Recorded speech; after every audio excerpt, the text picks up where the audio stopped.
തവ കഥാമൃതം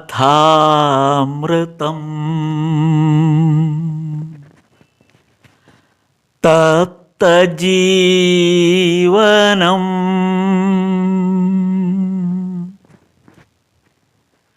കവിഭിരീഡിതം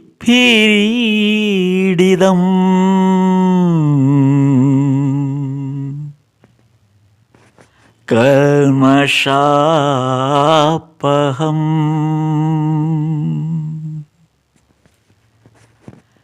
ശ്രവണമംഗളം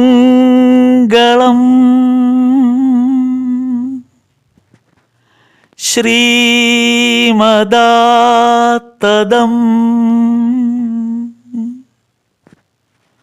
ഭുവി ഗൃണന്തി തേ ഭുരിത ജനാഃ ഭുവി ഗൃണന്തി തേ ഭുരിത ജനാഃ.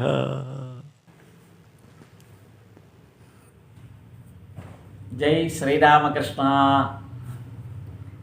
വചനാമൃതം വോള്യം 1 ഭാഗം 11. ഭാഗം 11ൻ്റെ അവസാന അധ്യായത്തിലാണ് നമ്മളിപ്പോൾ എത്തി നിൽക്കുന്നത്. അധ്യായം 14. ഈ അധ്യായത്തിൽ പറയുന്നത്, ഭഗവാൻ പറയുന്നു, ഭക്തി വിതരണം ചെയ്യുക. എല്ലാവർക്കും, ഈ ലോകത്തിനായിട്ട് ഭക്തിയെ വിതരണം ചെയ്യുക.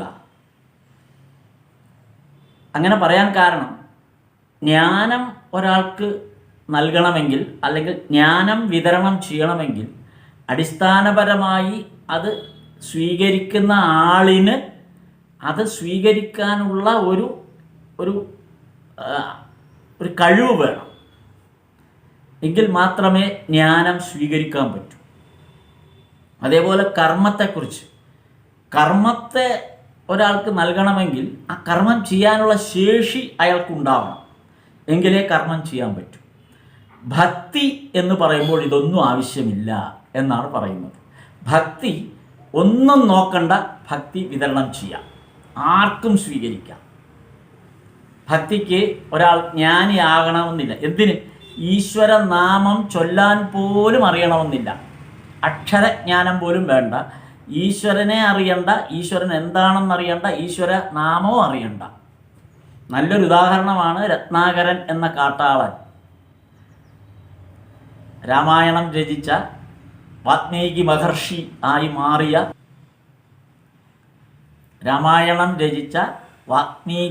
മഹർഷിയായി മാറിയ രത്നാകരൻ എന്ന കാട്ടാളൻ. ആ മരം ഈ മരം എന്ന് പറയാനാണ് സപ്തഋഷികൾ പറഞ്ഞു കൊടുത്തത്. അല്ലാതെ രാമ എന്ന് ചൊല്ലാൻ പോലും അറിയില്ല. അപ്പോൾ നാമം പോലും അറിയണ്ട ഒരാൾക്ക് ജ്ഞാനിയായി മാറാൻ, അല്ലെങ്കിൽ ഈശ്വര സാക്ഷാത്കാരം കിട്ടാൻ. അതാണ് ഭഗവാൻ പറഞ്ഞത്, ഭക്തി വിതരണം ചെയ്യുക എന്ന്. ഈ ഭക്തി എന്ന് പറയുന്നത് നമ്മൾ ഈ രോഗാവസ്ഥയിൽ ഡോക്ടർ നമുക്ക് നൽകുന്ന ഗുളിക പോലെയാണ്. നമ്മൾ രോഗം വന്ന് ഗുളിക കഴിക്കുമ്പോൾ ഗുളികയിൽ എന്തെല്ലാമാണ് അതിൻ്റെ കണ്ടൻറ്റ്, എന്താണ് അടങ്ങിയിരിക്കുന്നതെന്ന് ഒരു രോഗിയും അറിയുന്നില്ല. അതറിയേണ്ട ആവശ്യമില്ല. അതാരും വായിച്ചു നോക്കേണ്ട കാര്യമില്ല, ആരും വായിച്ചു നോക്കാറില്ല. ഡോക്ടർ പറയുന്ന സമയത്ത് ആഹാരത്തിന് മുമ്പോ ശേഷമോ 3 നേരമോ നമ്മൾ അതിങ്ങനെ ആവർത്തിച്ച് കഴിച്ചുകൊണ്ടേയിരിക്കും. രോഗം മാറും. എന്താണ് കഴിച്ചതെന്നുള്ള ഒരുപക്ഷെ ആ പേര് അറിയാമായിരിക്കാം, ആ ഗുളികയുടെ അല്ലെങ്കിൽ ആ മരുന്നിൻ്റെ പേരറിയാം. പക്ഷെ എന്താണ് അതിനകത്ത് ഉൾപ്പെട്ടിരിക്കുന്നതെന്ന് നമുക്ക് അറിയുകയേയില്ല. ഭക്തി അതുപോലെയാണ്. ഭക്തിയുടെ ആന്തരാർത്ഥമൊന്നും അറിയണ്ട, നാമത്തിൻ്റെ ആന്തരാർത്ഥമൊന്നും അറിയണ്ട. വലിയ വലിയ സഹസ്രനാമങ്ങൾ ചൊല്ലുമ്പോൾ അതിൻ്റെ ഓരോന്നിൻ്റെ അർത്ഥം അറിയണ്ട. നമ്മുടെ ഉള്ളിൽ തോന്നുന്ന അർത്ഥം തന്നെയാണ് അതിൻ്റെ അർത്ഥം. അങ്ങനെ കണ്ടാൽ മതി. വളരെയധികം ഈ ഭക്തിയുടെ അനുഭവതലം എന്നാണ് പറയുക. ഭഗവാൻ അത് പറഞ്ഞത്, ഭക്തി എന്നത് അനുഭവതലമാണ്. ഓരോരുത്തർക്കും ഓരോ തരത്തിലാണ് അനുഭവതലം. അതാണ് ആ ഭക്തിയുടെ വിശേഷത. ഭക്തി ഓരോരുത്തർക്ക് ഈശ്വരൻ അനുഭവതലമാണ്. ഗോപികമാരെ സംബന്ധിച്ചിടത്തോളം കൃഷ്ണൻ അവരുടെ ഇഷ്ടത്തോഴനാണ്. കുറൂരമ്മയ്ക്ക് കൃഷ്ണൻ എന്ന് പറയുന്നത് ഒരു വികൃതി പയ്യനാണ്. മേൽപ്പത്തൂരിനെ സംബന്ധിച്ചിടത്തോളം മഹാനാരായണ പ്രഭുവായിട്ടാണ്. അതേസമയം പൂന്താനത്തിന് ഭക്തിയുടെ പാരമ്യതയിലാണ്. ഭഗവാനല്ലാതെ മറ്റൊന്നുമില്ല, എന്താണെന്നൊന്നുമില്ല, ഭഗവാനല്ലാതെ മറ്റൊന്നുമില്ല. അതാണ് പൂന്താനം. അതുകൊണ്ടാണ് ഭഗവാൻ ശ്രീകൃഷ്ണൻ പറഞ്ഞത്, മേൽപ്പത്തൂരിൻ്റെ വിഭക്തിയേക്കാൾ എനിക്കിഷ്ടം പൂന്താനത്തിൻ്റെ ഭക്തിയാണ് എന്ന്. അപ്പോൾ ഭക്തിയുടെ സ്ഥാനം എത്ര മുകളിലാണെന്ന് ഓർത്തു നോക്കുക. ആ ഭക്തി ഈ സമൂഹത്തിലാകെ വിതരണം ചെയ്യാൻ നമ്മൾക്ക് കഴിഞ്ഞാൽ, ഓരോരുത്തരും ശ്രമിച്ചാൽ, അതാണ് ഏറ്റവും വലിയ ദാനം. അപ്പോൾ ജീവിതം സാർത്ഥകമാകുന്നു. ഈശ്വര സാക്ഷാത്കാരവുമായി, നമുക്ക് ഈശ്വര സാക്ഷാത്കാരമായി, അതോടൊപ്പം തന്നെ ഈ ലോകത്തെല്ലാവർക്കും ഈശ്വര സാക്ഷാത്കാരമായി. അതിൽ പരം ഒരു പുണ്യം മറ്റെന്താണുള്ളത്? അതാണ് ഈ ഭാഗത്ത് നമ്മൾ വിശകലനം ചെയ്യുന്ന ഭാഗം. ഇനി നമുക്ക് ആ ഭാഗം കേൾക്കാം. ഇനിയുള്ളത് ഓഡിയോ മാത്രമാണ്, വീഡിയോ അല്ല. ആ ഓഡിയോ ശ്രദ്ധാപൂർവം കേൾക്കുക. ജയ് ശ്രീരാമകൃഷ്ണ.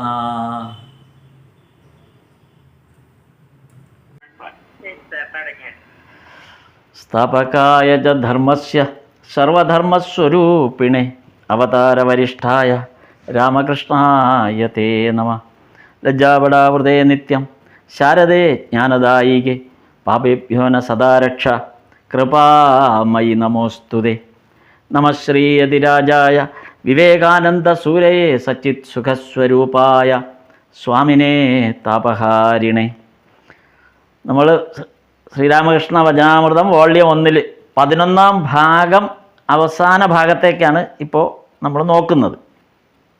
അതായത് അധ്യായം 14, 1883 ജൂൺ 17 ഞായറാഴ്ച.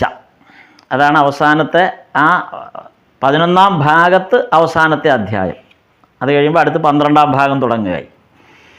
ഇതിൽ അവസാന ഭാഗത്ത് ഭഗവാൻ പറയുന്ന, ആ അധ്യായത്തിൻ്റെ അവസാന ഭാഗത്ത് ഭഗവാൻ പറയുന്ന ഒരു കാര്യത്തിൽ നിന്ന് നമുക്കിന്ന് തുടങ്ങാം. അതായത് ഭഗവാൻ ശ്രീരാമകൃഷ്ണദേവൻ വീണ്ടും അരുളി, വിശ്വാസം വിശ്വാസം വിശ്വാസം. അതായത് ഭക്തിയെക്കുറിച്ചാണ് നമ്മൾ കഴിഞ്ഞ അധ്യായങ്ങളിലെല്ലാം, ഇതിനോട് തൊട്ട് മുമ്പുള്ള അധ്യായത്തിലും എല്ലാം ഭഗവാൻ ഭക്തിയെക്കുറിച്ചാണ് പറഞ്ഞു വന്നുകൊണ്ടിരിക്കുന്നത്. അപ്പോൾ അതിൻ്റെ ഒരു കണ്ടിന്യൂഷനാണിത്. ഈ ഭക്തി എന്ന് പറയുന്നത് യഥാർത്ഥത്തിൽ വിശ്വാസം, അകമഴിഞ്ഞ വിശ്വാസം, അചഞ്ചലമായ വിശ്വാസം. അപ്പോൾ ഈ കൊള്ളരുതാത്തവർക്ക് ഈ വിശ്വാസം വരില്ല എന്നാണ് ഭഗവാൻ പറയുന്നത്. സർവ്വത സംശയം, ഈ കൊള്ളരുതാത്തവർ എന്ന് പറയും. അതായത് ഈശ്വരോന്മുഖമായ ജീവിതം നയിക്കാത്തവർ എന്നേ അതിനർത്ഥമുള്ളൂ. അപ്പം അങ്ങനെയുള്ളവർക്ക് വിശ്വാസം വരില്ല, അവർക്ക് എപ്പോഴും സംശയമായിരിക്കും. അപ്പോൾ ആത്മസാക്ഷാത്കാരം ഉണ്ടാകുമ്പോഴേ ഈ സംശയം നീങ്ങുകയുള്ളൂ. ആത്മസാക്ഷാത്കാരത്തിനാണ് ഈ ഭക്തിയുടെ പാരമ്യതയിലാണ് ആത്മസാക്ഷാത്കാരം. അപ്പോൾ ഭക്തിയാണ് ഇതിനെല്ലാം ശരിയായ മാർഗം എന്ന് പറഞ്ഞുകൊണ്ടാണ് ആ അധ്യായം അവസാനിപ്പിക്കുന്നത്. അപ്പോൾ ഈ വിശ്വാസം വിശ്വാസം വിശ്വാസം എന്നുള്ളതാണ്. അപ്പോൾ അത് കഴിഞ്ഞ ദിവസം ഈ വിശ്വാസത്തെക്കുറിച്ച് പൊതുവെ ഉള്ള ഒരു അനുഭവത്തെക്കുറിച്ച് ഞാൻ എൻ്റെ നേരിട്ടുണ്ടായ ഒരു അനുഭവം കൂടെ പറഞ്ഞുകൊണ്ട് അതിൽ തുടങ്ങാം. അതായത് എനിക്ക് പരിചയമുള്ള ഒരു അമ്മ വളരെ ഭക്തയാണ്, ശ്രീകൃഷ്ണ ഭക്തയാണവർ. അപ്പോൾ അവർ ഒറ്റയ്ക്കാണ്, അവരുടെ വീട്ടിൽ അവരൊറ്റയ്ക്കാണ് താമസിക്കുന്നത്. ഭർത്താവൊക്കെ മരിച്ചുപോയി, അവരൊറ്റയ്ക്കാണ് താമസിക്കുന്നത്. മക്കളൊക്കെ മറ്റ് ജോലി സ്ഥലങ്ങളിലായതുകൊണ്ട് അവരിവിടെ ഒറ്റയ്ക്കാണ് വീട്ടിൽ താമസിക്കുന്നത്. അപ്പോൾ അവർക്ക് സദാസമയവും ശ്രീകൃഷ്ണനെ ഭജിക്കുക എന്നുള്ളതാണ് അവരുടെ പ്രധാന ലക്ഷ്യം. മുഴുവൻ സമയം രാവിലെ മുതൽ അവർ ഒറ്റയ്ക്കാണ്. അപ്പോൾ വേറെ സഹായിക്കാനൊന്നും ആരും വേണ്ട, അവരൊറ്റയ്ക്കാണ്. 10-80 പ്രായമായി എങ്കിലും സഹായമൊന്നും ആവശ്യമില്ല. അവനവൻ ആവശ്യമുള്ള ചെറിയ കാര്യങ്ങളൊക്കെ അടുക്കളയിൽ നിന്ന് കഞ്ഞിയോ ചോറൊക്കെ അല്ലെങ്കിൽ പാലൊക്കെ വെച്ച്, അങ്ങനെയാണ് അവരുടെ ജീവിത രീതി. പക്ഷേ തൊട്ടടുത്തുള്ള അമ്പലത്തിൽ പോവുക, ക്ഷേത്രത്തിലെ പ്രസാദം കഴിക്കുക, അല്ലെങ്കിൽ മുഴുവൻ സമയം ഒരുപാട് ഗ്രന്ഥങ്ങൾ വായിക്കുക, ഭാഗവതം ഉൾപ്പെടെയുള്ള ഗ്രന്ഥങ്ങൾ വായിക്കുക. അതിനൊക്കെ ഉപരി സദാസമയം ഒരു ഡയറി, നോട്ട് ബുക്ക് വെച്ചിട്ട് ഇങ്ങനെ അറിയുന്ന കാര്യങ്ങളെല്ലാം എഴുതിക്കൊണ്ടിരിക്കും. അങ്ങനെ ഒരുപാട് ഡയറി എഴുതപ്പെട്ടിട്ടുണ്ട്. അവർ ഈ പഠിക്കുന്ന കാര്യങ്ങളും മനസ്സിലാക്കുന്ന കാര്യങ്ങൾ, കേൾക്കുന്ന കാര്യങ്ങളെല്ലാം എഴുതി വെക്കും. അപ്പം അത് തന്നെ ഒരു വലിയ ശ്രമം. രാത്രിയോളം ഇരുന്ന് എഴുതും. അങ്ങനെയുള്ളൊരു രീതിയുണ്ട്. അപ്പോൾ ഈ അമ്മയുടെ വീട്ടിൽ ചെല്ലുമ്പോൾ എനിക്ക് ഏറ്റവും ആകർഷകമായി തോന്നുന്നത് ഒന്ന്, അവിടെ ഒരു നല്ല ശ്രീകൃഷ്ണ വിഗ്രഹമുണ്ട്. ഏകദേശം ഒരു 3-3.5 അടി 4 അടിയോളം പൊക്കമുള്ള വലിയ ശ്രീകൃഷ്ണ വിഗ്രഹമാണ്. അപ്പോൾ ഈ ശ്രീകൃഷ്ണ വിഗ്രഹത്തിൽ അമ്മ മഞ്ഞ പട്ടൊക്കെ ഉടുപ്പിച്ച്, ഉത്തരീയമൊക്കെ ഇടിയിച്ച്, മാലയൊക്കെ ചാർത്തി, അങ്ങനെ ശരിയായി കുളിച്ചൊരുക്കി നിർത്തുകയാണ് അമ്മ. ദിനംപ്രതി അതിനെ അതുപോലെ ഒരു സജീവ സാന്നിധ്യമായി അമ്മ ആ ശ്രീകൃഷ്ണ വിഗ്രഹത്തെ തൻ്റെ കൂടെ ഒരു ആളെന്ന നിലയിൽ, ആ വീട്ടിലെ അംഗം എന്നുള്ള നിലയിൽ സജീവമായ സാന്നിധ്യമായിട്ട് അമ്മ അങ്ങനെ പരിചരിക്കുന്ന ഒരു ശ്രീകൃഷ്ണ വിഗ്രഹമാണ്. അപ്പം കാണാനും നല്ല ഭംഗിയാണ്. ഇപ്പം കഴിഞ്ഞ ദിവസം ഞാൻ അവിടെ ചെന്നപ്പോൾ ആ ശ്രീകൃഷ്ണ വിഗ്രഹം കാണാനില്ല.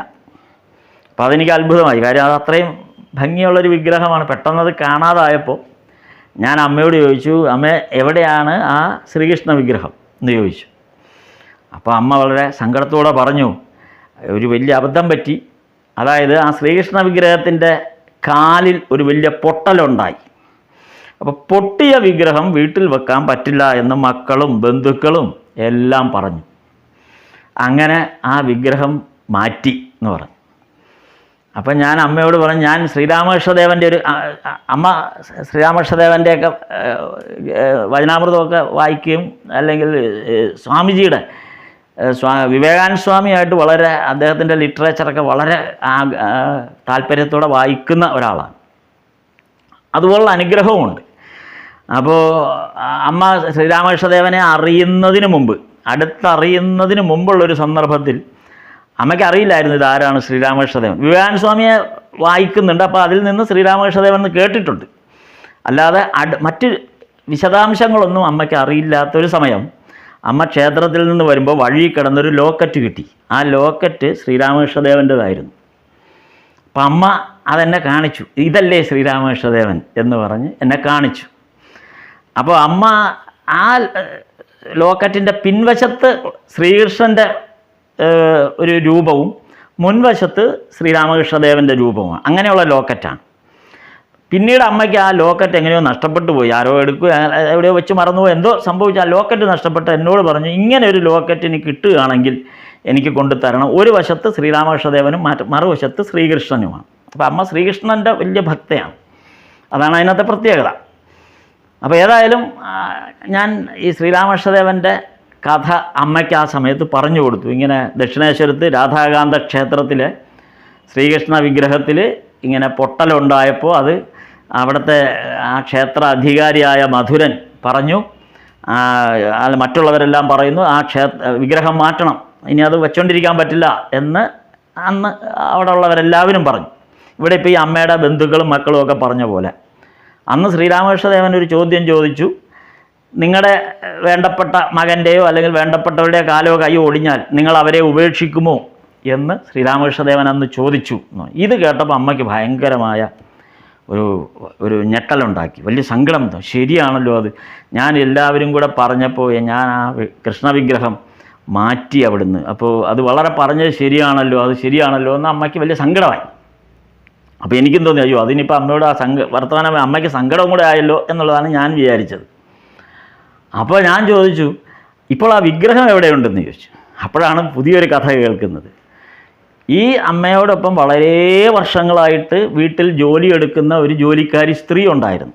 അവരാണ് എന്നും രാവിലെ വന്ന് അവിടെ മുറിയെല്ലാം അടിച്ചു തൂക്കുന്നതും അമ്മയ്ക്ക് വേണ്ട സഹായങ്ങളൊക്കെ ചെയ്യും. അവരാണ് യഥാർത്ഥത്തിൽ ഈ ശ്രീകൃഷ്ണ വിഗ്രഹത്തിൻ്റെ അതൊക്കെ വൃത്തിയാക്കി എല്ലാം ചെയ്യുന്നതിന് അമ്മയെ സഹായിക്കുന്നത് അവരാണ്. അവരൊരു സാധുവായൊരു സ്ത്രീയാണ്. യഥാർത്ഥത്തിൽ ഞാനപ്പോൾ ഊഹിച്ചതായിരിക്കാം, ഒരുപക്ഷെ അവർക്ക് ഈ ശ്രീകൃഷ്ണ വിഗ്രഹത്തിൽ ഈ ശ്രീകൃഷ്ണനോട് വലിയ ഇഷ്ടം തോന്നിയിരിക്കാം. അപ്പം ഞാൻ അമ്മയോട് ഈ കഥ പറഞ്ഞപ്പോൾ അമ്മയ്ക്ക് സമാധാനമായി. അപ്പം ഞാൻ പറഞ്ഞു, ഞാൻ ഊഹിക്കുന്നതാണ്. അവരിത്രയും കാലം ഈ ശ്രീകൃഷ്ണ വിഗ്രഹത്തിനടുത്ത് വന്നിരുന്ന് ഈ വേണ്ട കാര്യങ്ങളൊക്കെ ചെയ്യുമ്പോൾ, അമ്മയ്ക്ക് വേണ്ടി ചെയ്യുമ്പോൾ, അവരുടെ മനസ്സിൽ ഈ വിഗ്രഹത്തോടും ശ്രീകൃഷ്ണനോടും വലിയ ഇഷ്ടം തോന്നിയിരിക്കാം. പക്ഷെ അവർ വിചാരിച്ചാൽ ഒരിക്കലും ഇതുപോലൊരു വലിയ ശ്രീകൃഷ്ണ വിഗ്രഹം അവരുടെ വീട്ടിലേക്ക് കൊണ്ടുപോകാനേ പറ്റില്ല. അതിനുള്ള സാമ്പത്തിക സ്ഥിതി ഉള്ളവരല്ല അവർ, അല്ലെങ്കിൽ അവർക്കത് സാധ്യമാകില്ല. അതുകൊണ്ട് അവർ ഒരുപക്ഷെ അവർ ഈ വിഗ്രഹത്തെ അത്രമേൽ സ്നേഹിച്ചിരിക്കും.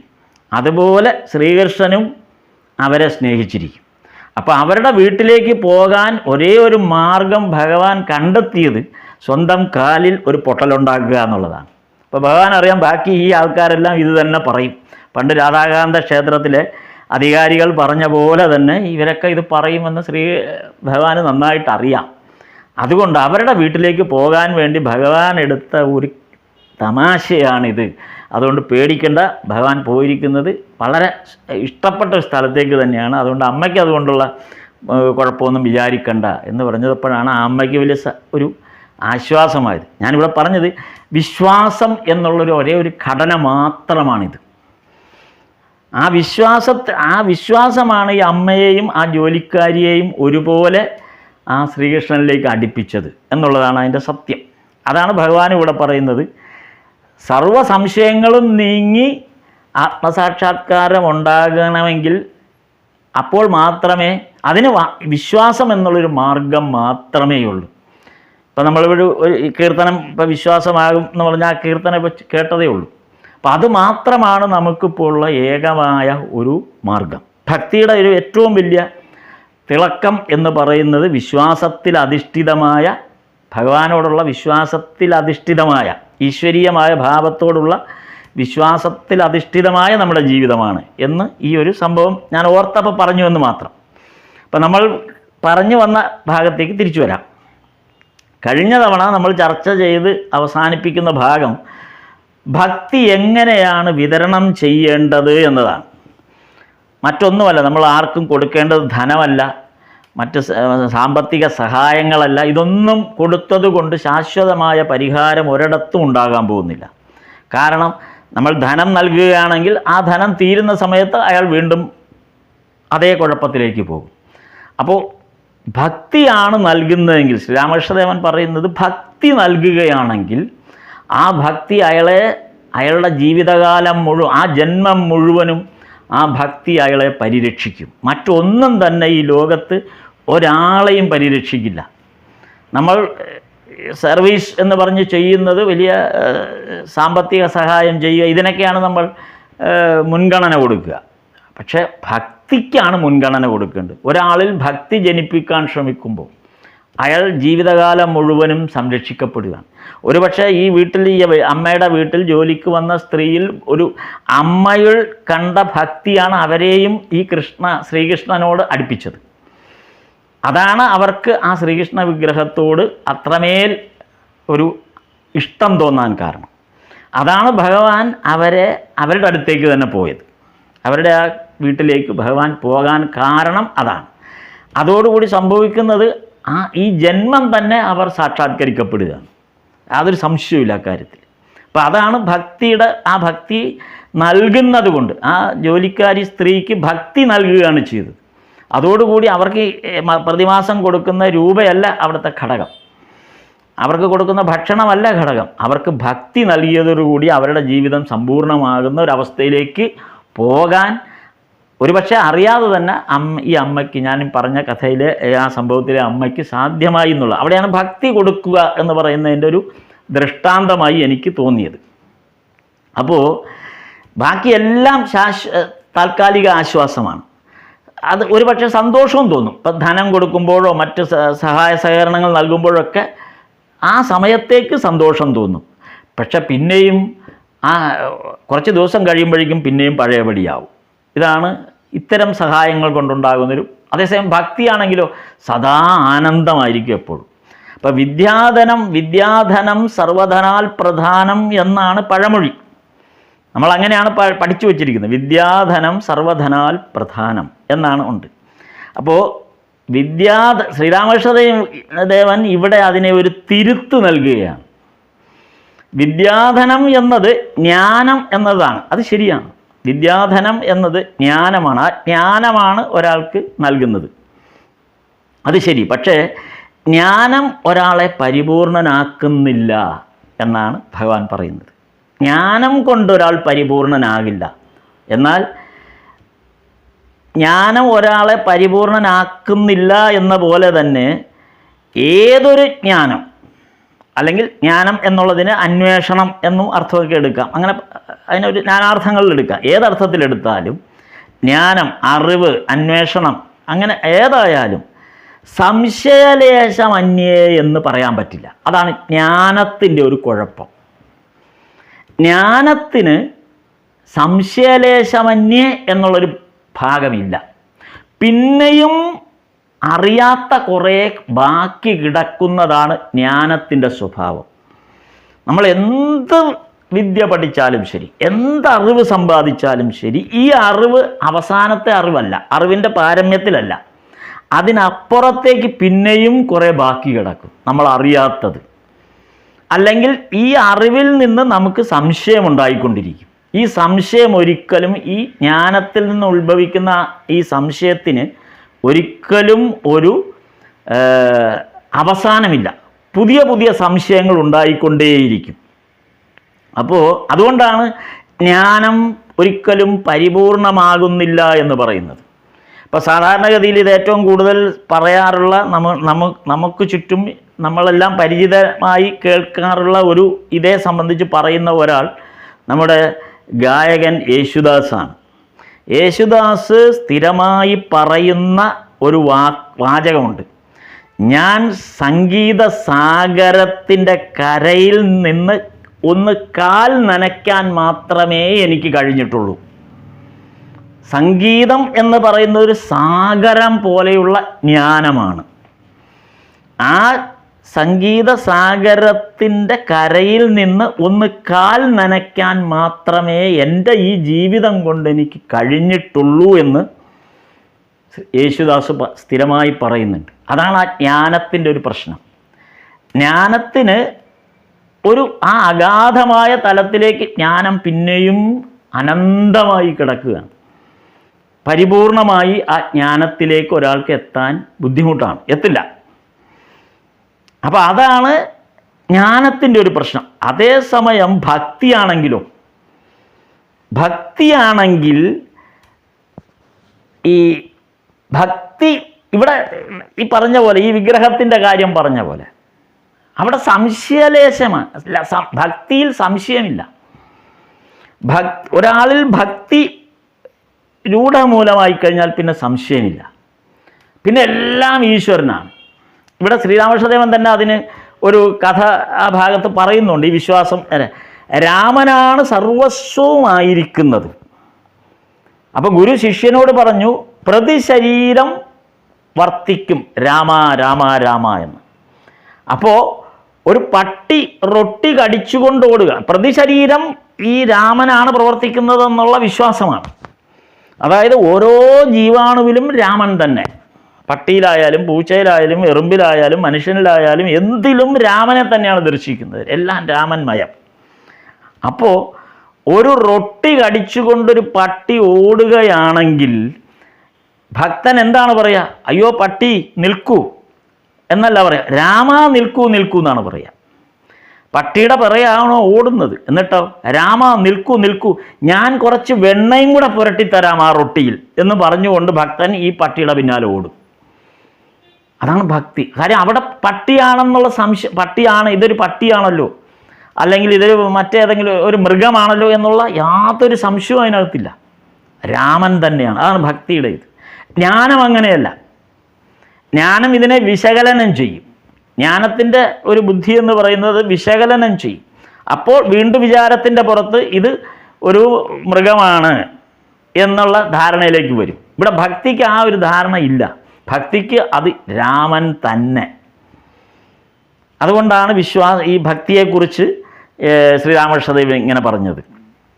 അപ്പോൾ എങ്ങനെയാണ് ഭക്തി നൽകുക എന്ന് സംശയം തോന്നാം. ഈ ഭക്തി എങ്ങനെയാണ് നൽകുക? ശ്രീരാമകൃഷ്ണദേവൻ തന്നെ ഭക്തിയാണ് നൽകേണ്ടത് എന്നാണ് നമ്മൾ കഴിഞ്ഞ അധ്യായം വരെ വായിച്ചു നിർത്തിയത് ആ ഒരു സ്റ്റേറ്റ്മെൻറ്റിലാണ്. അപ്പോൾ സംശയം തോന്നാം, എങ്ങനെയാണ് ഭക്തി നൽകുക? ഇപ്പം അമ്മയുടെയും ആ ജോലിക്കാരിയുടെയും കഥ പറഞ്ഞ പോലെയാണ്. ജോലിക്കാരിയിലേക്ക് എങ്ങനെയാണ് അമ്മ ഭക്തി നൽകിയത്?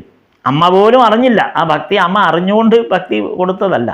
പക്ഷെ അമ്മയിൽ നിന്ന് അമ്മ ആ ശ്രീകൃഷ്ണനെ എത്രമാത്രമാണ് പരിലാളിക്കുന്നത് എന്ന് കണ്ട് ഈ ജോലിക്കാരിയിൽ ഒരു ഭക്തി വർദ്ധിക്കുകയാണ് ചെയ്യുന്നത്. അപ്പോൾ ഭഗവാൻ അവരുടെ വീട്ടിലേക്ക് പോവുകയാണ്, അവിടെയാണ് സംഭവിക്കുന്നത്. അപ്പോൾ ഭക്തി എങ്ങനെയാണ് നൽകുക എന്ന് നമുക്ക് സംശയം തോന്നുമ്പോൾ ഇത് ഒരു ഉദാഹരണമാണ്. അതേപോലെ ഭഗവാൻ പറയുന്നു, ശ്രീരാമകൃഷ്ണദേവൻ പറയുന്നു, ജ്ഞാനം നൽകുന്നതിലും എളുപ്പമാണ് ഭക്തി നൽകുക എന്നത്. ജ്ഞാനം നൽകുന്നതിലും എളുപ്പം.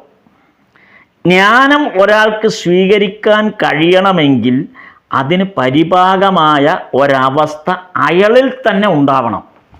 അതാണ് കാര്യം.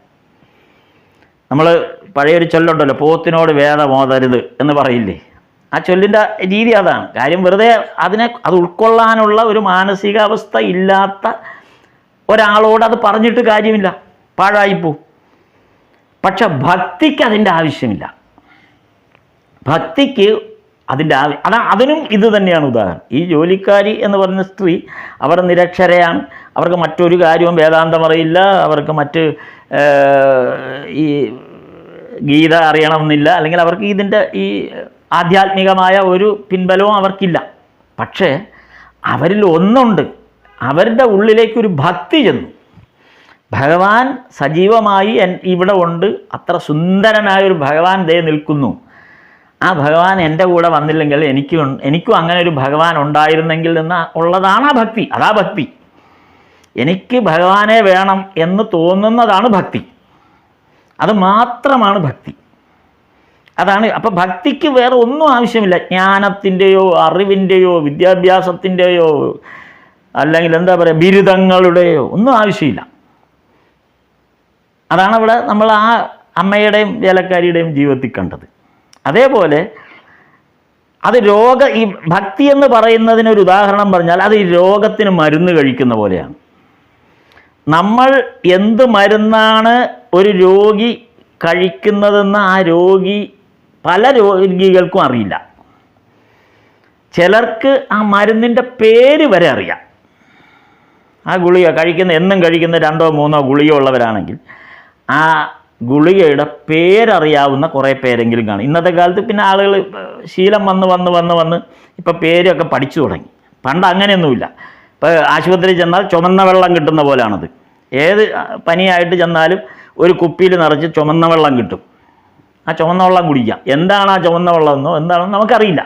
ആ ചുമന്ന വെള്ളം കുപ്പിയിൽ മേടിച്ചുകൊണ്ട് വന്ന് കുടിക്കും. അതേപോലെ ഈ മരുന്നിൽ അടങ്ങിയിരിക്കുന്ന കണ്ടൻറ്റ് എന്താണെന്ന് ഇപ്പോഴും അറിയാവുന്ന 99% പേരും അങ്ങനെ ഉണ്ടാവണമെന്നില്ല. 1% ആളുകൾക്ക് ചിലപ്പോൾ മനസ്സിലായേക്കാം. പക്ഷെ 99% പേരെ സംബന്ധിച്ചും താൻ കഴിക്കുന്ന മരുന്ന് എന്താണ് എന്ന് അറിയുകയേയില്ല. പക്ഷേ ആകെ അറിയാവുന്നത് രാവിലെ ഭക്ഷണത്തിന് മുമ്പ് ഒന്ന്, ഉച്ചയ്ക്ക് ഭക്ഷണത്തിന് മുമ്പ് ഒന്ന്, വൈകിട്ട് കിടക്കുന്നതിന് മുമ്പ് ഒന്ന്, ഈ കണക്ക് മാത്രം അറിയാം. അത് ആ മരുന്നിൻ്റെ കളറും ഒക്കെ ആ മെഡിക്കൽ ഷോപ്പുകാരൻ എഴുതി തരുന്ന കവറിൻ്റെ പുറത്ത് എഴുതി തരുന്ന 1.1.1 എന്നൊക്കെ എഴുതി തരുമല്ലോ. 1-1-1- എന്നൊക്കെ എഴുതി തരും. അത് നോക്കിയിട്ട് ആ കവറിൽ നിന്ന് ആ മഞ്ഞ ഗുളിക, വെള്ള ഗുളിക, പച്ച ഗുളിക എന്ന് പറഞ്ഞാൽ ആ ഗുളികയുടെ കളർ നോക്കി അല്ലെങ്കിൽ ആ കവറിൻ്റെ ഭംഗി നോക്കി ആ പടം നോക്കി നമ്മളെടുത്ത് വായിലിടും. ഇത്ര തന്നെ. ഇതെന്താണെന്നോ ഇതിനകത്തിരിക്കുന്ന കണ്ടൻറ്റ് എന്താണെന്നോ ഒന്നും നമുക്കറിയില്ല. പക്ഷേ 3 നേരം ഡോക്ടർ കൊടുത്തത് കഴിക്കുന്നത് പരിപൂർണ വിശ്വാസത്തോടു കൂടിയാണ്. പരിപൂർണമായ വിശ്വാസത്തോടു കൂടിയാണ്. ആ ഗുളിക കഴിക്കുന്തോറും തൻ്റെ രോഗം ഭേദപ്പെട്ടു വരുന്നു എന്നുള്ള ബോധ്യം രോഗിക്കുണ്ടായിക്കൊണ്ടേയിരിക്കുന്നു. അതാണ് വിശ്വാസത്തിൻ്റെ അടിസ്ഥാനം. വിശ്വാസത്തിന് ജ്ഞാനം വേണ്ട. മരുന്നിൻ്റെ കണ്ടൻറ്റിനെ കുറിച്ച് അറിയാവുന്ന മെഡിക്കൽ സയൻസ് പഠിക്കണ്ട, കഴിച്ചാൽ മതി. രത്നാകരൻ എന്ന കാട്ടാളനോട് ആ മരം ഈ മരം എന്ന് പറയാനേ പറഞ്ഞുള്ളൂ. രാമ എന്ന് പറയുമ്പോൾ അയാൾക്ക് അറിയില്ല. അപ്പം രത്നാകരനോട് സപ്തഋഷികൾ പറഞ്ഞത് ആ മരം ഈ മരം, ഈ മരം ആ മരം എന്ന് പറഞ്ഞോളാൻ പറഞ്ഞു. അയാളത് പറഞ്ഞുകൊണ്ടിരുന്നു. അയാൾ ഉരുവിട്ടുകൊണ്ടിരുന്നത് രാമ രാമ രാമ എന്നാണ് എന്നുള്ള അയാൾ പോലും അറിയുന്നില്ല. വാത്മീകിയെപ്പോലൊരു മഹർഷി അങ്ങനെ ഉത്ഭവിക്കുമ്പോൾ ആലോചിച്ച് നോക്കുക, ആ നാമത്തിലുള്ള വിശ്വാസം, അല്ലാതെ ജ്ഞാനമൊന്നുമല്ല. ഈശ്വരനെക്കുറിച്ചുള്ള മുഴുവൻ അവഗാഹത്തോടു കൂടിയൊന്നുമല്ല വാത്മീകി ആ മരം ഈ മരം എന്ന് പറഞ്ഞത്, അല്ലെങ്കിൽ രത്നാകരൻ ആ മരം ഈ മരം എന്ന് പറഞ്ഞത്. പക്ഷേ ആ നാമം മാത്രം, ആ രാമ എന്ന നാമം പോലുമല്ല ചൊല്ലിയത്. രാമ എന്ന സ്വരം ഉണ്ടാകുന്ന തരത്തിൽ 2 വാക്കാണ് രത്നാകരൻ ചൊല്ലിയത്. അങ്ങനെയുള്ള രത്നാകരൻ മഹാമഹർഷിയായി മാറുകയാണ്. ഭഗവാന്റെ കഥ രചിക്കുകയാണ്. അവതാര കഥ രചിക്കത്തക്ക വിധം സമസ്ത മനുഷ്യരാശിക്കും എന്നേക്കുമുള്ള മോക്ഷമാർഗം പോലെ ആ രാമായണം രചിക്കത്തക്ക വിധത്തിൽ രത്നാകരൻ എന്ന കാട്ടാളന് അറിയാൻ പാടില്ലാത്ത 2 വാക്ക് ചൊല്ലി ചൊല്ലി ചൊല്ലി കിട്ടിയ അറിവ്. അപ്പോൾ ഭക്തി മാത്രമാണ് അതിന് പിന്നിലെ ആ ഘടകം എന്ന് ഇവിടെ പറയുകയാണ്. ഭക്തി എന്ന് പറയുന്നത് ഒരു സമർപ്പണമാണ്. ശരിക്കും അതൊരു വൈജ്ഞാനികമായ ഒരു കസർത്തൊന്നുമല്ല, അത് പരിപൂർണ സമർപ്പണമാണ് ഭക്തി. നമ്മൾ നമ്മെ തന്നെ സമർപ്പിക്കുക എന്നതാണ് അതിനർത്ഥം. ഭക്തിയുടെ അർത്ഥം എന്ന് പറയുന്നത് നമ്മൾ നമ്മെ തന്നെ ഈശ്വരന് സമർപ്പിക്കുന്നു. അപ്പോൾ ഭക്തി കൊണ്ട് എന്താണ് സംഭവിക്കുന്നത് എന്ന് ശ്രീരാമകൃഷ്ണദേവൻ പറയുന്നുണ്ട്. ഭക്തി കൊണ്ട് എന്താണെന്ന്, ഭക്തി ഒരു അനുഭവ തലമായിട്ടാണ് ഭഗവാൻ പറയുന്നത്. ഭക്തി എന്ന് പറയുന്നത് യഥാർത്ഥത്തിൽ ഒരു അനുഭവ തലമാണ്. ആനന്ദത്തിൻ്റെ അത്യുന്നതമായ അവസ്ഥയിൽ ശ്വാസം നിലച്ച പോലത്തെ ഒരവസ്ഥ. ശ്രീരാമകൃഷ്ണദേവൻ തന്നെയാണ് ഈ ഡെഫിനിഷൻ പൂർണ്ണമായിട്ടും പറയുന്നത്. ഇവിടെ വചനാമൃതത്തിൽ പറയുന്ന ഭാഗം തന്നെയാണത്. ശ്വാസം നിലച്ച പോലുള്ളൊരവസ്ഥ. കഴിഞ്ഞ 13-ാം അധ്യായത്തിലാണിത്. നമ്മളിപ്പോൾ 14-ാം അധ്യായത്തിൻ്റെ ഭാഗം ആണ് അവസാനിക്കുന്ന ഭാഗത്ത്. അതിന് തൊട്ട് മുമ്പുള്ള അധ്യായം പറഞ്ഞ് അവസാനിപ്പിക്കുന്നത് ഇങ്ങനെയാണ്. അതാണ് ശ്വാസം നിലച്ച പോലെ. കുംഭകത്തിൻ്റെ കാര്യം പറഞ്ഞുകൊണ്ട് ഭഗവാൻ 13-ാം അധ്യായത്തിൻ്റെ അവസാന ഭാഗത്ത് വരുന്നുണ്ട്. കുംഭകം സംഭവിക്കുന്നു, ശ്വാസം നിലച്ചു പോകുന്നു. ഭക്തിയുടെ പേരിൽ ഈ ഭക്തിയുടെ ഒരവസ്ഥയിൽ പെട്ടെന്ന് ശ്വാസം നിലച്ചു പോകുന്നു. പിന്നെ ശരീരബോധം പോലും ഉണ്ടാവില്ല. ആ നാമം ജപിക്കുന്തോറും ശരീരബോധം പോലും ഉണ്ടാവില്ല. എല്ലാം നിശ്ചലമാകുന്നൊരവസ്ഥയുണ്ടാകും. ഇതിനെയാണ് ഭാവസമാധി എന്ന് പറയുന്നത്. എക്ടസിയുടെ അർത്ഥം അന്വേഷിച്ച് നരേന്ദ്രൻ വന്ന ആ സാഹചര്യത്തെയാണ് ഭഗവാൻ പിന്നീട് ഈ 11-ാം അധ്യായം ഒക്കെ എത്തുമ്പോൾ വീണ്ടും വീണ്ടും വീണ്ടും വീണ്ടും ഭഗവാൻ പല രൂപത്തിൽ ഈ കഥ അല്ലെങ്കിൽ ഈ അനുഭവത്തെ നമ്മളിലേക്ക് തന്നുകൊണ്ടിരിക്കുകയാണ്. ഇവിടെ ഇതാണ് ഭാവസമാധിയുടെ. ഈ ഭാവസമാധിയെക്കുറിച്ച് ഒരുപാട് ഡെഫിനിഷൻസ് പല ഭാഗത്തായിട്ട് വരുന്നുണ്ട്. അതിലൊരു ഭാഗം മാത്രമാണിത്. ഇതാണ് ആ ഭാവസമാധി. ഒരിക്കൽ അത് അനുഭവിച്ചു കഴിഞ്ഞാൽ പിന്നെ മറ്റൊന്നും നമുക്ക് വേണ്ട. അങ്ങനെ ഒരവസ്ഥ ഉണ്ടാവാൻ അല്ലെങ്കിൽ അങ്ങനെ ഒരവസ്ഥ വരാൻ കാരണം എന്താണ്? ഭഗവാൻ എൻ്റെ സ്വന്തം എന്ന തോന്നലാണത്. അവിടെയാണത് സംഭവിച്ചത്. ഈ ഭാവസമാധി വരാനുള്ള കാരണം ഈശ്വരൻ ഭഗവാൻ എൻ്റെ സ്വന്തമാണ് എന്ന തോന്നലാണ്. ആ തോന്നലാണ് ഈ ഭാവസമാധിയിലേക്ക് വരുന്നത്. അപ്പോൾ എൻ്റെ സ്വന്തം എന്ന തോന്നൽ എങ്ങനെ ഉണ്ടാകുന്നു എന്നതിന് ശ്രീരാമകൃഷ്ണദേവൻ ഒരു കഥ പറയുന്നുണ്ട്. ഒരാൾ മുറ്റം അടിച്ചുകൊണ്ടിരിക്കുന്നൊരു കഥയാണ് പറഞ്ഞത്. ആ കഥയുടെ രംഗം ഇങ്ങനെയാണ്. ഒരാൾ മുറ്റം അടിച്ചുകൊണ്ടിരിക്കുന്നു. അപ്പോൾ അതുവഴി വന്ന ഒരാൾ ഈ മുറ്റം അടിച്ചുകൊണ്ടിരിക്കുന്ന ആളോട് പറഞ്ഞു, എടാ അയാൾ മരിച്ചുപോയി. ആരോ മരിച്ച കാര്യമാണ് പറഞ്ഞത്. എടാ അയാൾ മരിച്ചുപോയി എന്ന് പറഞ്ഞു. അപ്പം മരിച്ചു എന്ന് കേട്ടപ്പോൾ തൂത്തുവാരിക്കൊണ്ടുവന്ന ആൾ, ആ മുറ്റം തൂത്തുവാരിക്കൊണ്ടുവന്ന ആളിന് അയാൾക്ക് ഈ മരിച്ചു എന്ന് പറഞ്ഞ ആളുടെ പേര് പറഞ്ഞിട്ടാണ് പറഞ്ഞത്. ഈ മുറ്റം തൂത്തുകൊണ്ട് നിന്ന ആൾക്ക് ഈ മരിച്ച ആളിനോട് ഒരു ബന്ധവും ഇല്ല. അതൊരു നാട്ടിൽ ഒരാൾ മരിച്ചു എന്നുള്ള വാർത്ത കേട്ട പോലെ മാത്രമേ കേട്ടുള്ളൂ. അപ്പോൾ അയാൾ എന്ത് ചെയ്യും? സ്വാഭാവികം, ഓ അത് ശരി, മരിച്ചു പോയല്ലേ, കഷ്ടമായിപ്പോയി എന്ന് പറഞ്ഞ് അയാൾ വീണ്ടും അയാളുടെ തൂക്കുന്ന ജോലി നടത്തിക്കൊണ്ടിരിക്കും. പറഞ്ഞവൻ അങ്ങ് പോവുകയും ചെയ്യും. അവിടെ ഒന്നും സംഭവിച്ചില്ല. ഒരു മരണവാർത്ത കേട്ടപ്പോൾ അയാൾ സംഭവിച്ചു, കഷ്ടം, നല്ല മനുഷ്യനായിരുന്നു. നമ്മളൊക്കെ ഇത് പല സന്ദർഭത്തിൽ ജീവിതത്തിൽ ഇത് ഉപയോഗിച്ചിട്ടുള്ള ആൾക്കാരാണ്. പെട്ടെന്ന് അങ്ങ് പോയല്ലോ എന്ന്, അല്ലെങ്കിൽ കിടന്ന് നരയിക്കാത്ത ഭാഗ്യം പോയല്ലോ. ഇതിങ്ങനെ നമ്മൾ പലതവണ മരണത്തെ അഭിമുഖീകരിച്ച് അത്തരം വാർത്തകളെ അഭിമുഖീകരിച്ച് നമ്മൾ പറയുന്ന കാര്യം തന്നെയാണിത്. ജീവിതത്തിൽ സ്ഥിരമുണ്ടാകുന്ന സംഭവം. എന്നിട്ട് ഈ തൂപ്പുകാരൻ ഈ മുറ്റം തൂക്കുന്ന ആൾ ജോലി തുടർന്നുകൊണ്ടിരുന്നു. അതേസമയം ഈ വന്നയാൾ പറയുന്നത് ഈ മുറ്റം തൂത്തുകൊണ്ട് നിൽക്കുന്ന ആളിന് ഏറ്റവും വേണ്ടപ്പെട്ട ഒരാളാണ് മരിച്ചു എന്ന് പറയുന്നതെങ്കിൽ അവിടെ എന്തായിരിക്കും സംഭവിക്കുക?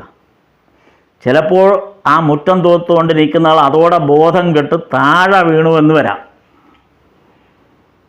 അതായത് അപ്പോൾ പ്രാണൻ നിശ്ചേതനമായിപ്പോയി.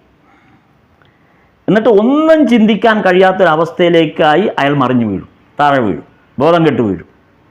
നമുക്ക് അങ്ങനെയും നമ്മൾ കണ്ടില്ലേ. ഏറ്റവും വേണ്ടപ്പെട്ട, നമുക്ക് നമ്മുടെ ഹൃദയത്തോട് ചേർത്ത് നിൽക്കുന്ന അത്രമേൽ വേണ്ടപ്പെട്ട ആരുടെയെങ്കിലുമാണ് മരണവാർത്ത കേൾക്കുന്നത് എങ്കിൽ ആ നിമിഷം നമ്മുടെ ശ്വാസം നിന്ന പോലെയാവും. നമ്മുടെ ശ്വാസം ശ്വസിക്കുന്നുണ്ടെന്ന് നമുക്ക് ബോധ്യം പോലും വരില്ല. ശ്വാസം നിന്ന പോലെ. അതാണ് കുംഭകം. ആ അവസ്ഥയുടെ അനുഭവിക്കുന്ന അവസ്ഥ എങ്ങനെയാണ് എന്ന് ഭഗവാൻ നമുക്ക് കാണിച്ചു തരുന്നത് അനുഭവം പറയാൻ പറ്റില്ല, അത് അനുഭവിച്ചേ അറിയാൻ പറ്റും. പക്ഷെ നിത്യേന നമ്മുടെ ജീവിതത്തിൽ ഉണ്ടാകുന്ന ഒരു സംഭവത്തെ എടുത്ത് ഈ കുംഭകത്തെ ഭഗവാൻ വിവരിക്കുന്നത് ഇങ്ങനെയാണ്. നിശ്ചേതനമായൊരവസ്ഥ. അപ്പോൾ കേട്ടത് മരണവാർത്തയാണ്, പക്ഷേ പ്രതികരണം ഈ രണ്ട് കാര്യത്തിലും വ്യത്യസ്തമായിരുന്നു. അപ്പോൾ എന്തായിരിക്കും ഇവിടെ സംഭവിച്ചത്? ഇതാണ് ഭക്തിയുടെ അവസ്ഥയായിട്ട് പറയുന്നത്. അപ്പം ഈശ്വരൻ്റെ നാമം കേൾക്കുമ്പോൾ ഈ കുംഭക അവസ്ഥ നമുക്കുണ്ടാവണം. ഈ നിശ്ചേതന അവസ്ഥ, ഈ ശ്വാസം നിലച്ച അവസ്ഥ എന്ന് പറയുന്നത് ആ ഈശ്വര നാമം കേട്ട് കഴിഞ്ഞതോടുകൂടി മറ്റെല്ലാം മറന്നുപോകും. മറ്റെല്ലാം മറന്ന് നമ്മൾ ആ നിന്നു പോകുന്ന, അല്ലെങ്കിൽ ആ നിശ്ചേതനമായി നിന്നു പോകുന്നൊരവസ്ഥ. അതാണ് ഭക്തിയുടെ ഏറ്റവും പാരമ്യമായൊരവസ്ഥയായിട്ട് ശ്രീരാമകൃഷ്ണദേവൻ പറയുന്നത്. ഭക്തിയുടെ ഏറ്റവും പാരമ്യ അവസ്ഥയാണത്. ഇത് ജ്ഞാനത്തിൽ നിന്ന് ഈ കുംഭകം ഉണ്ടാകില്ല. ഒരുപാട് ഗ്രന്ഥങ്ങൾ വായിച്ച്, ഒരുപാട് ഉപനിഷത്തുകളും വേദങ്ങളും എല്ലാം പഠിച്ച് അങ്ങനെ ഒരിക്കലും കുംഭകം ഉണ്ടാകില്ല. അല്ലെങ്കിൽ അങ്ങനെ ഒരു നിശ്ചേതനാവസ്ഥ ഉണ്ടാകുന്നതേയില്ല. അതേസമയം ഒന്നും അറിയാത്ത ആൾ പെട്ടെന്ന് ഒന്നും അറിയില്ല. അങ്ങനെ ഒരാൾ പെട്ടെന്ന് ഈശ്വരനാമം കേൾക്കുമ്പോൾ അയാൾക്ക് ഈശ്വരനോടുള്ള ആ ബന്ധം, ആ സ്നേഹം, ആ അടുപ്പം, എൻ്റെ കൃഷ്ണ എന്ന് അറിയാതെ പറഞ്ഞു പോകുമ്പോൾ ഉണ്ടാകുന്ന നിശ്ചേതനാവസ്ഥ, അല്ലെങ്കിൽ നമ്മൾ ആ വിഗ്രഹത്തിൻ്റെ മുമ്പിൽ, ആ ശ്രീകോവിലിന് മുമ്പിൽ വന്ന് നിൽക്കുമ്പോൾ നമ്മിലുണ്ടാകുന്ന നിശ്ചേതനാവസ്ഥ, അല്ലെങ്കിൽ ആ നാമം കേൾക്കുമ്പോൾ ഉണ്ടാകുന്ന നിശ്ചേതനാവസ്ഥ, അല്ലെങ്കിൽ ഏതെങ്കിലും ഒരു ഗാനം, ഭഗവാനെക്കുറിച്ചുള്ള ഗാനം കേൾക്കുമ്പോഴുണ്ടാകുന്ന നിശ്ചേതനാവസ്ഥ, അത് ഭക്തിയിൽ നിന്ന് മാത്രമേ ഉണ്ടാകൂ. അത് വിജ്ഞാനത്തിൽ നിന്ന് അതുണ്ടാകില്ല, ജ്ഞാനത്തിൽ നിന്ന് അതുണ്ടാവില്ല. ഇതാണ് കഴിഞ്ഞ അധ്യായത്തിൽ ഭക്തി എന്തിന് വിതരണം ചെയ്യണം, എങ്ങനെ വിതരണം ചെയ്യണം എന്നുള്ള ഭാഗം ചർച്ച ചെയ്തപ്പോൾ കഴിഞ്ഞ 13-ാം അധ്യായത്തിൽ നമ്മൾ പറഞ്ഞു വന്നതാണ്. ഇനി 14-ാം അധ്യായത്തിലെത്തുമ്പോൾ അതിൻ്റെ പ്രധാനമായൊരു വിഷയം ഉന്നയിക്കപ്പെടുന്നുണ്ട്. ഈ അവസാന അധ്യായത്തിൽ പ്രധാനമായിട്ടൊരു വിഷയം ഉന്നയിക്കപ്പെടുന്നത് ഈശ്വരഭക്തിയാണോ സംഘടനകളുടെ അടിസ്ഥാന പ്രമാണം എന്നൊരു ചർച്ച ഇവിടെ കയറി വരുന്നുണ്ട്.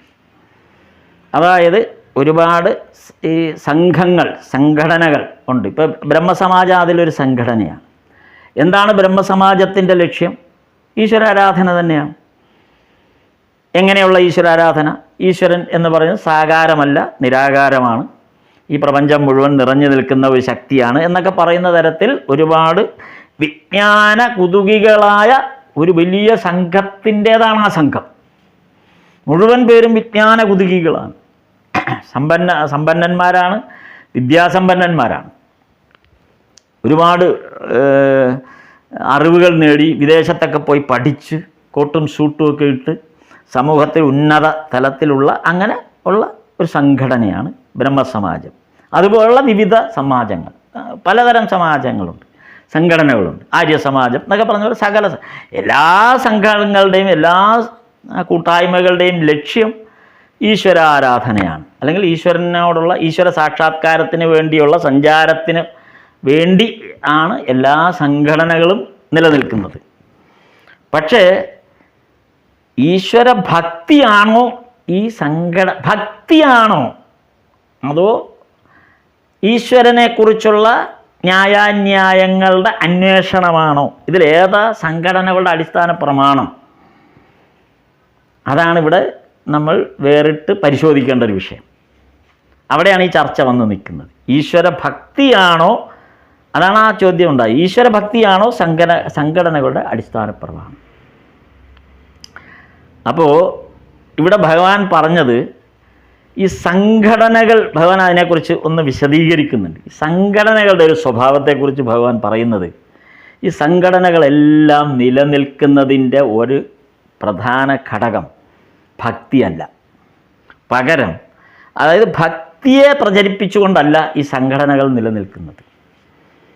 അവർ നിലനിൽക്കുന്നത് പാപം പുണ്യം എന്ന രണ്ട് കാര്യങ്ങളെ വെച്ചുകൊണ്ടാണ്. അത്ര കൃത്യമായിട്ടാണ് ഭഗവാൻ അതിൻ്റെ അടിവേരിൽ പിടിച്ചിരിക്കുകയാണ് സംഘടനകൾ. ഇപ്പോൾ ഈ ഏതൊരു ഇതാണ് പാപം, നമ്മളിപ്പോൾ ഒരുപാട് ആധ്യാത്മിക പ്രഭാഷണങ്ങൾ, അത് ഏത് മതത്തിൻ്റെ ആയാലും ശരി, പാപത്തെക്കുറിച്ചായിരിക്കും. പാപത്തിൽ നിന്ന് മോചനം നേടുക എന്നാണ് ആദ്യം പറയുക. പാപം ചെയ്യുന്നത് കൊണ്ടുണ്ടാകുന്ന ശിക്ഷ പാപത്തെയാണ് ബോധ്യപ്പെടുത്തുന്നത്.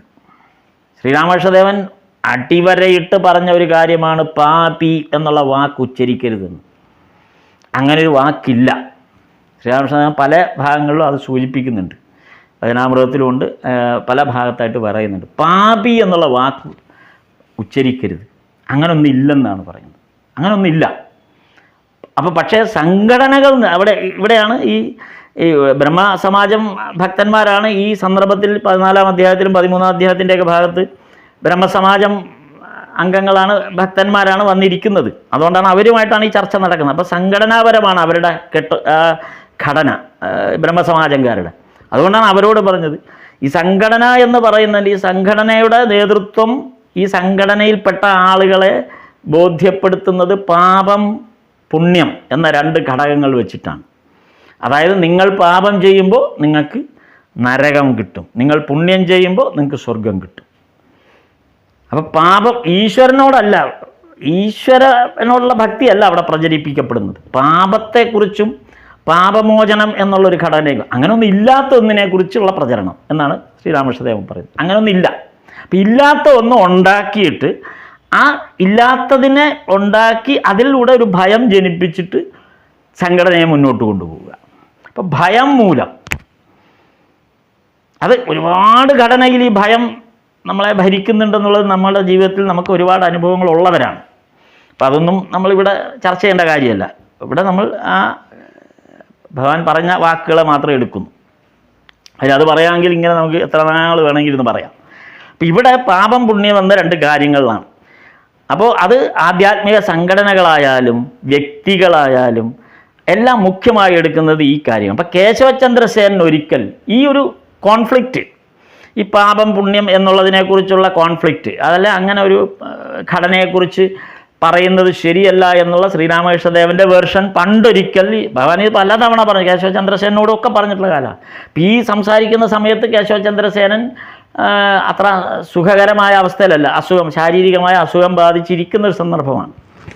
ഇനി ഏതാണ്ട് 6 മാസം കഴിയുമ്പോഴേക്കും കേശവചന്ദ്രസേനൻ മരണപ്പെടുകയാണ്. ഈ നമ്മൾ ഇപ്പോൾ വായിച്ചുകൊണ്ടിരിക്കുന്ന ഒരു ഭാഗത്തിൻ്റെ ഒരു 6 മാസം കഴിയുമ്പോഴേക്കും കേശവചന്ദ്രസേനൻ മരണപ്പെടും. അപ്പോൾ ഏതാണ്ട് അവസാന നവവിധാൻ ബ്രഹ്മസമാജമൊക്കെ രൂപീകരിച്ച് അതൊന്നും ശരിയാവാതെ ആകെ പ്രശ്നത്തിലായി കേശവചന്ദ്രസേനൻ അസുഖബാധിതനായി, പൂർണ്ണമായും അസുഖബാധിതനായ അവസ്ഥയിലായി. തുടക്കത്തിലേ നമ്മളതിൻ്റെ സൂചന കണ്ടു. കേശവന് സുഖമായോ എന്നുള്ള ചോദ്യത്തിലൂടെ മാസ്റ്റർ മഹാശയനോടുള്ള ആ സൂചനയോടുകൂടിയാണ് യഥാർത്ഥത്തിൽ വചനാമൃതം ആരംഭിക്കുന്നത് തന്നെ ആ സൂചനയിൽ നിന്നാണ്. പിന്നീടുള്ള എല്ലാം അതിൻ്റെ ആ ഒരു കേശവചന്ദ്രസേനൻ്റെ കഥയിലൂടെ പിന്നെ പൊയ്ക്കൊണ്ടിരിക്കുകയാണ് പല സന്ദർഭങ്ങളിൽ. അപ്പോൾ അങ്ങനെ ഒരു സന്ദർഭത്തെക്കുറിച്ചാണ് ശ്രീരാമകൃഷ്ണദേവൻ പറഞ്ഞത്. കേശവചന്ദ്രസേനും ഇത് തന്നെ ചോദിച്ചു, ശ്രീരാമകൃഷ്ണദേവനോട് ചോദിച്ചു, ഇങ്ങനെ ഈ എങ്ങനെയാണ് ഇതിനെക്കുറിച്ച് എങ്ങനെയാണെന്ന് ചോദിച്ചു. അപ്പോൾ പാപം പുണ്യം ഇതേക്കുറിച്ചാണ് കേശവചന്ദ്രസേനൻ ചോദിച്ചത്. അപ്പോൾ കേശവചന്ദ്രസേനൻ ബ്രഹ്മസമാജം നേതാവായതുകൊണ്ടാണ് അത് ചോദിച്ചത്. മാത്രമല്ല ബ്രഹ്മസമാജ പാപം പുണ്യം എന്നുള്ളതിനെക്കുറിച്ച് കേശവചന്ദ്രസേനൻ ചോദിക്കാനൊരു കാരണം ഇത് ഏറ്റവും കൂടുതൽ പാപത്തെക്കുറിച്ച് ഏറ്റവും കൂടുതൽ വിവരിക്കുന്നത് ബൈബിളിലാണ്. ബൈബിളിന് നമ്മൾ ബൈബിൾ വായിക്കുമ്പോൾ നമുക്കറിയാം, ആ ബൈബിളിൽ ഏറ്റവും കൂടുതൽ പരാമർശം വരുന്നൊരു വാക്കാണ് പാപം. കാരണം അത് പഴയ നിയമത്തിലാണെങ്കിൽ ഈ പാപത്തെ ശരിക്കും ചിത്രീകരിക്കുന്നുണ്ട്. അതായത് ഈ ബ്രിട്ടീഷ് ഭരണത്തിൻ്റെ കീഴിലായതുകൊണ്ടാണ് കേശവചന്ദ്രസേനൻ നയിക്കുന്ന സംഘടന അതുപോലുള്ള ബ്രഹ്മസമാജം സംഘടനകളൊക്കെ ബൈബിൾ അധിഷ്ഠിതമായി യിട്ടുള്ള ഒരു ആധ്യാത്മിക പാത സഞ്ചരിക്കാനുള്ള ഒരു കാരണം അതാണ്. അപ്പോൾ ഈ പാപം പുണ്യം എന്നുള്ളത് ഈ ബൈബിൾ അടിസ്ഥാനപ്പെടുത്തി വരുന്ന ഒരു ആധ്യാത്മികതയാണ്. അപ്പോൾ ഇത് ബൈബിൾ പാപത്തിൻ്റെ ഫലം മരണമത്രേ എന്നൊക്കെ ബൈബിളിൽ പരാമർശങ്ങളുണ്ട്. അപ്പോൾ പാപത്തിൻ്റെ ഫലം ഭക്ഷിച്ചത്, അതിൻ്റെ ഫലം അതായത് ആ പഴം, പാപമാകുന്ന പഴം ഏദൻ തോട്ടത്തിൽ വെച്ച് ഭക്ഷിച്ചതുകൊണ്ടാണ് ആദി മനുഷ്യരെന്ന് പരാമർശിക്കപ്പെടുന്ന ആദവും ഔവയും ഏദൻ തോട്ടത്തിൽ നിന്ന് പുറത്താക്കപ്പെടുന്നത്. അപ്പോൾ അവിടെ ഈ അങ്ങനെ മനുഷ്യകുലത്തിലേക്ക് പാപത്തിൻ്റെ ഒരു ബോധം, ഭയം ആദികാലം മുതൽ നിറച്ചിരുന്നു. അപ്പം നമുക്ക് ഭയമായിരുന്നു. ഈശ്വരീയമായ ഒരു കാര്യത്തിൽ ഭക്തിയല്ല നമ്മെ നയിക്കുന്നത്, ഭയമാണ് നമ്മെ നയിക്കുന്നത് എന്നാണ് ഇവിടെ പറയുന്നത്. അപ്പോൾ ശ്രീരാമകൃഷ്ണദേവൻ പറയുന്നത് പാപം പാപം എന്ന വാക്ക് ഉച്ചരിക്കാതിരിക്കൂ, പാപി എന്ന് ഒരിക്കലും സംബോധന ചെയ്യരുത്. പാപഭയം മൂലം ഈശ്വരനെ ആശ്രയിക്കുന്നത് ഒരിക്കലും ശരിയായ മാർഗമല്ല. എന്നാൽ കേശവചന്ദ്രസേനോട് ശ്രീരാമകൃഷ്ണദേവൻ നേരിട്ട് ഇത് ഇത്രയും വ്യക്തമായിട്ടൊന്നും പറഞ്ഞില്ല. എന്നിട്ട് ഇത്രയും പറഞ്ഞു: പുണ്യപാപബോധത്തെക്കുറിച്ച് ഞാൻ നിനക്ക് ഇപ്പോൾ പറഞ്ഞു തന്നാൽ പിന്നെ നിന്റെ ബ്രഹ്മസമാജം നിലനിൽക്കില്ല. കേശവചന്ദ്രസേനോട് അതാണ് പറഞ്ഞത്. പുണ്യപാപത്തെക്കുറിച്ച് ഞാൻ നിന്നോടിപ്പോൾ പറഞ്ഞാൽ പിന്നെ നിന്റെ ബ്രഹ്മസമാജം നിലനിൽക്കില്ല എന്നാണ് പറഞ്ഞത്. അപ്പം അതിന് മറുപടിയായിട്ട് കേശവചന്ദ്രസേൻ അപ്പോൾ പറഞ്ഞത്, എന്നാൽ അതവിടെ നിൽക്കട്ടെ എന്നാണ്. അതായത് പറയണ്ട, പാപത്തെക്കുറിച്ചും പുണ്യത്തെക്കുറിച്ചുമുള്ള കാര്യം അങ്ങ് പറയണ്ട. അത് പറഞ്ഞാൽ സംഘടന തകരും. നോക്കൂ, അപ്പോൾ ഇത് ഭഗവാൻ എത്ര എത്ര എത്ര ഭംഗിയായിട്ടാണ് ഇത് കൊണ്ടുവരുന്നത് നോക്കൂ. അപ്പോൾ എന്താണ് ശ്രീരാമകൃഷ്ണദേവൻ കേശവചന്ദ്രസേനോട് അപ്പോൾ പറയാതിരുന്നതും പിന്നീട് നമ്മൾ ഈ വായിക്കുന്ന ഭാഗം ആയപ്പോൾ പറയുന്നതുമായ കാര്യം. കേശവചന്ദ്രസേൻ ഇത് ചോദിച്ച സമയത്ത് അതിനെക്കുറിച്ച് പറയുന്നില്ല എന്ന് പറഞ്ഞെങ്കിലും ഇപ്പോൾ നമ്മളിപ്പോൾ ഈ 11-ാം ഭാഗം വായിക്കുമ്പോൾ ഭഗവാൻ പറയുന്നത് അതുതന്നെയാണ്. അതായത് കേശവചന്ദ്രസേനൻ്റെ ബ്രഹ്മസമാജത്തിലെ പ്രവർത്തനങ്ങളെല്ലാം ഏകദേശം അന്ത്യഘട്ടത്തിലായി. പിന്നെ ഇനി 6 മാസം കഴിയുമ്പോഴേക്കും കേശവചന്ദ്രസേൻ്റെ ആ ജീവിതം അവസാനിക്കും. അപ്പോൾ ഈ അവസാന ഘട്ടം ആയിരുന്ന ഈ സന്ദർഭത്തിൽ ഭഗവാൻ ഇത് പറയുന്നത് മറ്റ് ഭക്തന്മാരോടാണ്. കേശവചന്ദ്രസേനോട് അന്ന് പറയാതിരുന്നത് ഇന്ന് ഇരിക്കുന്ന ആ ബ്രഹ്മഭക്തൻ ചോദിച്ച ചോദ്യങ്ങൾക്ക് ഉത്തരമായി ഭഗവാൻ അത് പറയുന്നുണ്ട്. അപ്പോൾ ഈ ഒരു സൂചന കൊടുത്തിട്ടാണ് പറഞ്ഞത്, അല്ലാതെ കേശവചന്ദ്രസേനോട് പറയാതിരുന്നിട്ട് ഭക്തനോട് പറഞ്ഞത്. അന്ന് കേശവൻ എന്നോട് ഇത് ചോദിച്ചപ്പോൾ ഇന്നതാണ് ഞാൻ പറഞ്ഞത്. പുണ്യം പാപം എന്നതെല്ലാം ഇവിടെ ഭഗവാൻ അത് പറഞ്ഞു കൊടുക്കുകയാണ്. ഈ ബ്രഹ്മസമാജം ഭക്തനോട് അത് വ്യക്തമാക്കി പറഞ്ഞു കൊടുക്കുക. കേശവചന്ദ്രസേൻ അറിയാഞ്ഞിട്ടല്ല, കേശവചന്ദ്രസേൻ അതറിയാം.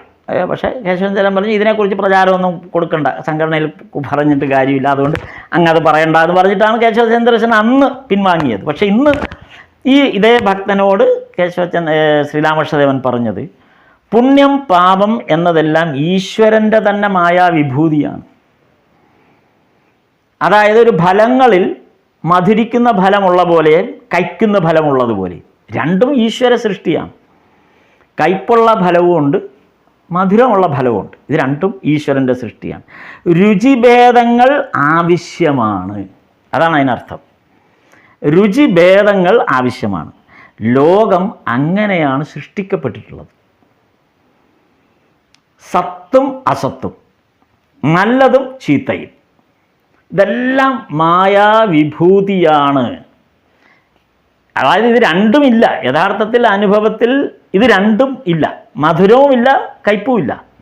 പക്ഷെ ഈ അനുഭവ തലത്തിൽ, ഈ മായയുടെ അനുഭവ തലത്തിൽ നിന്നുകൊണ്ട് നമുക്ക് ഇത് മധുരമാണെന്നും കയ്പാണെന്നും, അല്ലെങ്കിൽ ഒന്ന് സത്താണെന്നും മറ്റത് അസത്താണെന്നുമുള്ള ബോധം നമുക്ക്, അത് ഈശ്വരൻ്റെ മായാവിഭൂതിയായിട്ട് നമുക്ക് അനുഭവപ്പെടുകയാണ്.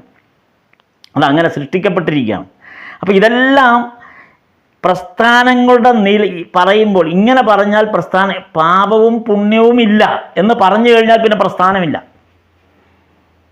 പാപവുമില്ല, പുണ്യവുമില്ല, ഇത് രണ്ടുമില്ല. ഭക്തിയുടെ വിശകലനത്തിൻ്റെ ഭാഗത്താണിത് വരുന്നത്. ഭക്തി എന്ന് പറയുന്നിടത്ത് ഭക്തിയിൽ പാപവുമില്ല, പുണ്യവുമില്ല, നല്ലതുമില്ല, ചീത്തയുമില്ല, സത്തുമില്ല, അസത്തുമില്ല. അതാണ് ഭക്തിക്ക് മാത്രമുള്ള ഒരു അവസ്ഥ. അതാണ് കാരണം ഇങ്ങനെ ഈ ഒരു ആസ്പെക്റ്റിൽ ഉപദേശിക്കാൻ പ്രസ്ഥാനങ്ങൾക്ക് സാധ്യമല്ല. അപ്പം പിന്നെ അതാണ് ശ്രീരാമകൃഷ്ണദേവൻ പറഞ്ഞത്, പ്രസ്ഥാനങ്ങൾക്ക് നിലനിൽപ്പില്ലാതെ പോകും എന്ന് പറഞ്ഞത്. അടുത്തത്, ഇതിന് ഉപോത്ബലകമായ ഒരു ഗീതാ ശ്ലോകമാണ് ഭഗവാൻ ചൊല്ലുന്നത്. അതും ഈ ഇപ്പം പറഞ്ഞതുമായി വളരെ ബന്ധപ്പെട്ട ഒരു ഗീതാ ശ്ലോകമാണ്. ശ്ലോകം മാത്രം ചൊല്ലി നമുക്ക് നിർത്താം. ശ്ലോകാർത്ഥവും മറ്റു കാര്യങ്ങളും നമുക്ക് അടുത്ത തവണ ഉപയോഗിക്കാം. ഭഗവാൻ ചൊല്ലിയ ആ ശ്ലോകം, ആ ഗീതാ ശ്ലോകത്തിൻ്റെ ഭഗവാൻ പറഞ്ഞതിൻ്റെ ഗീതാശ്ലോകം, ഭഗവാൻ ശ്രീരാമകൃഷ്ണദേവൻ പറഞ്ഞതിൻ്റെ ഗീതാശ്ലോകം ഇതാണ്: മാം ചയോ വ്യഭിചാരേണ ഭക്തിയോഗേന സേവത്തെ സഗുണാൻ സമതീത്യൈതാൻ ബ്രഹ്മഭൂയായ കൽപ്പത്തെ. ഭഗവത്ഗീതയിൽ 14-ാം അധ്യായത്തിലെ 26-ാം ശ്ലോകം. ഈ ശ്ലോകമാണ് ഭഗവാൻ പറഞ്ഞതിൻ്റെ അർത്ഥം. ഇത് ശ്രീകൃഷ്ണൻ അർജുനന് പറഞ്ഞു കൊടുത്തതും ഇപ്പോൾ ബ്രഹ്മഭക്തൻ്റെ മുമ്പിൽ ഭഗവാൻ അവതരിപ്പിച്ചതും ഇത് തന്നെയാണ്. ഈ ശ്ലോകം നമുക്കിന്ന് ഇതിപ്പോൾ ചൊല്ലി ഇവിടെ നിർത്താം. ഇതിൻ്റെ തുടർച്ചയുള്ളത് നമുക്ക് അടുത്ത ഭാഗത്തേക്ക് വിശദമായി പോകാം. ഭക്തിയോഗം ഇതോടുകൂടി ഈ അധ്യായം തീരുമ്പോൾ ഭക്തി എന്നുള്ളതിൻ്റെ പരിപൂർണമായ ആ വിശകലനവും കൂടെ അവസാനിക്കുന്നുണ്ട് ഇവിടെ. അതിൻ്റെ ഒരു ഭാഗം പിന്നെയും ഇത് തന്നെയാണ്. അതിൻ്റെ ആദ്യ ഘട്ടം ഇവിടെ അവസാനിക്കുന്നതാണ്. അപ്പോൾ നമുക്ക് ഇനി ഈ ശ്ലോകവും തുടർന്നുള്ള ഭാഗവും കൂടെ എടുത്തിട്ട് നമുക്ക് അടുത്ത 12-ാം അധ്യായത്തിലേക്ക് പോകാം. സ്ഥാപകായ ധർമ്മസ്യ സർവധർമ്മസ്വരൂപിണേ അവതാരവരിഷ്ഠായ രാമകൃഷ്ണായ തേ നമഃ. നമസ്തേ. നമസ്തേ നമസ്തേ നമസ്തേ നമസ്തേ നമസ്തേ നമസ്തേ നമസ്തേ. നാമം ജപിക്കുന്ന ഓം ശ്രീ ദേവി നമഃ. ഓം ശ്രീ ശാരദാദേവി നമഃ. ഓം ശ്രീ ശാരദാദേവി നമഃ.